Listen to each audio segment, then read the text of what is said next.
In university ان کالجوں ان اداروں میں جانے کے بعد بچے نشہ لاتے ہیں، سکینڈلز لاتے ہیں، سب کچھ لاتے ہیں. اگر نہیں لاتے تو وہ ڈگری نہیں لاتے جو لینے کے لیے ماں باپ نے ان کو وہاں بھیجا ہوتا ہے.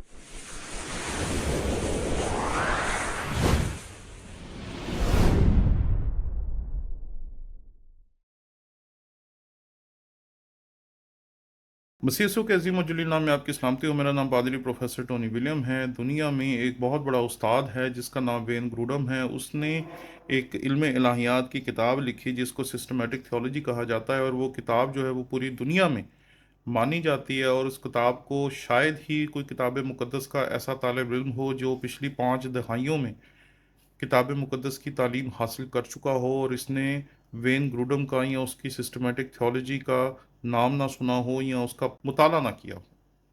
میں نے اس کا ایک آرٹیکل دیکھا اور اس نے اس آرٹیکل میں لکھا تھا کہ ہم مسیحیوں کو اپنے بچوں کو مسیحی اسکولوں میں، مسیحی اداروں میں اور مسیحی یونیورسٹیز میں ہی بھیجنا چاہیے تاکہ وہ وہاں جا کر تعلیم حاصل کریں، وہاں جا کر وہ خداوند کے کلام کو سیکھیں، وہاں جا کر وہ خداوند کے کلام کو بہتر طور پر سیکھیں گے اور بہتر طور پر جانیں گے. میں نے جب یہ آرٹیکل دیکھا تو میں حیران رہ گیا کہ ایک مغربی شخص بالکل مشرقی والدین کی طرح بات کر رہا ہے، یہ کیسے ممکن ہے؟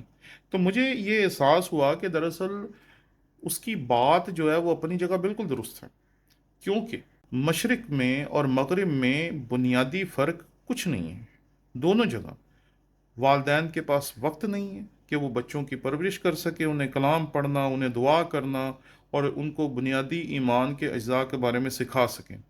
اس لیے ماں باپ جو ہیں وہ بچوں کی تربیت کرنے میں ویسے کامیاب نہیں رہتے جس طرح انہیں تربیت کرنی چاہیے. تو اس کا جو سب سے اچھا حل تھا وہ یہی تھا کہ بچوں کو سنڈے اسکول میں بھیجا جائے، اس کے ساتھ بچوں کو یوتھ گروپس میں بھیجا جائے، اور اگر آپ یہاں بھی نہیں بھیج سکتے تو پھر سیدھا سا اصول ہے کہ آپ بچوں کو مسیحی اداروں میں بھیجیں جہاں وہ جا کر خداوند کے کلام کی تعلیم کو حاصل کریں، جہاں وہ دعا کرنا سیکھیں، بائبل پڑھنا سیکھیں، مسیحی اقدار کے مطابق زندگی گزارنا سیکھیں.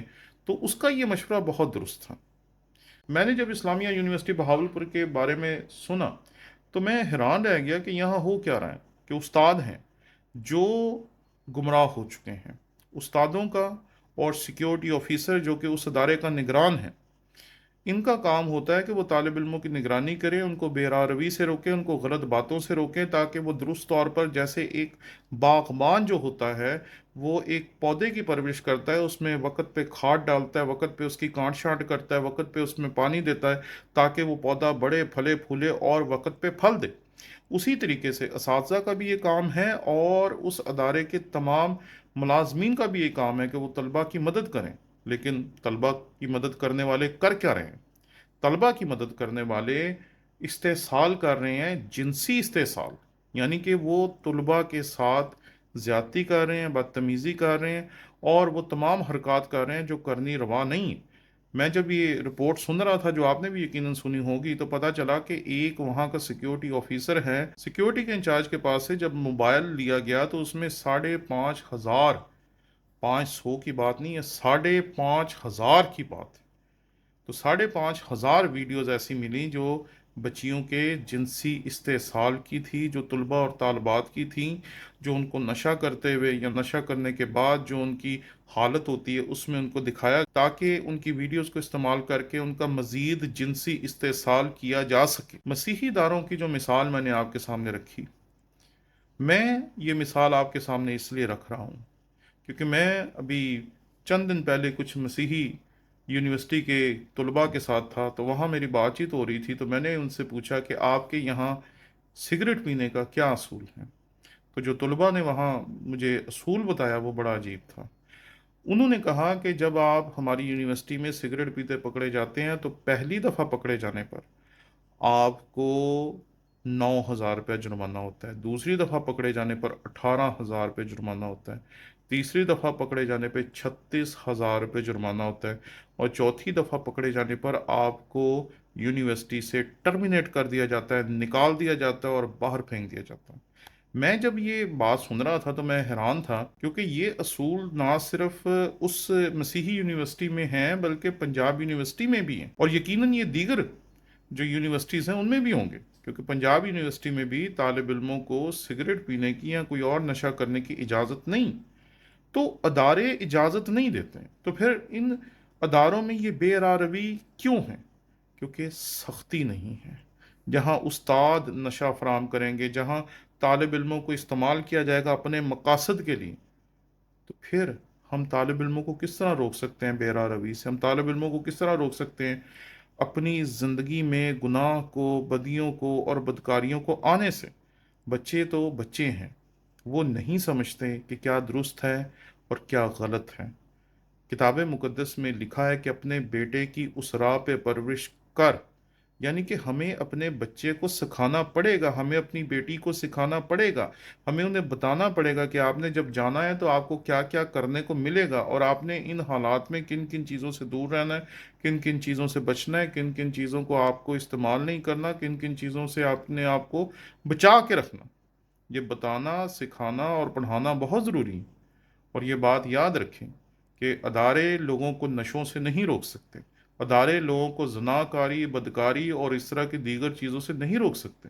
ہم انسان ہیں، اور انسان رہتے ہوئے اس طرح کے مسائل آپ کو ہر جگہ ملیں گے۔ یہ کہانی صرف اسلامیہ یونیورسٹی بہاولپور کی نہیں ہے، بلکہ ایسے بہت سارے واقعات آپ کو لاہور کے مختلف کالجز اور اداروں کے سننے کو مل چکے ہیں۔ ماضی میں ایسے بہت سارے تعلیمی ادارے ہیں جن کے بارے میں آپ نے اس طرح کی باتیں سنی ہوں گی۔ تو روک کون سکتا ہے ہمیں نشہ کرنے سے، زناکاری سے، بدکاری سے، اس طرح کے دیگر کاموں سے ہمیں بچا کون سکتا ہے؟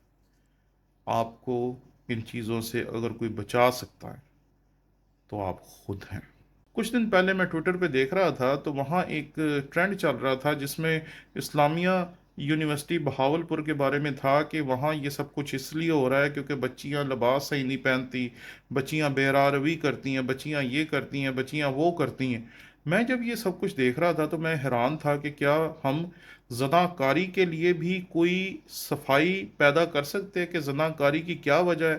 کیا زناکاری کی بھی کوئی جسٹیفیکیشن دی جا سکتی ہے؟ لیکن ہم جس معاشرے میں ہیں، یہاں کہا جاتا ہے کہ ہم دوسرے کی وجہ سے ٹریگر ہوئے ہیں، ہمارا کوئی قصور نہیں۔ ہم جب پکڑے جاتے ہیں تو ہم سارا کچھ ابلیس پہ ڈال دیتے ہیں۔ ہر بندہ جو 6 سال کی بچی سے لے کے 80 سال کی عورت تک سے زناکاری کرتا ہے یا کسی لاش سے زبردستی کرتا ہے، وہ یہ کہتا ہے کہ یہ سب کچھ میں نے ابلیس کی وجہ سے کیا، میرے دل میں ابلیس نے یہ سب کچھ کیا۔ تو یہ بات سمجھیں کہ کئی مرتبہ ہم صفائیاں پیش کرتے ہیں۔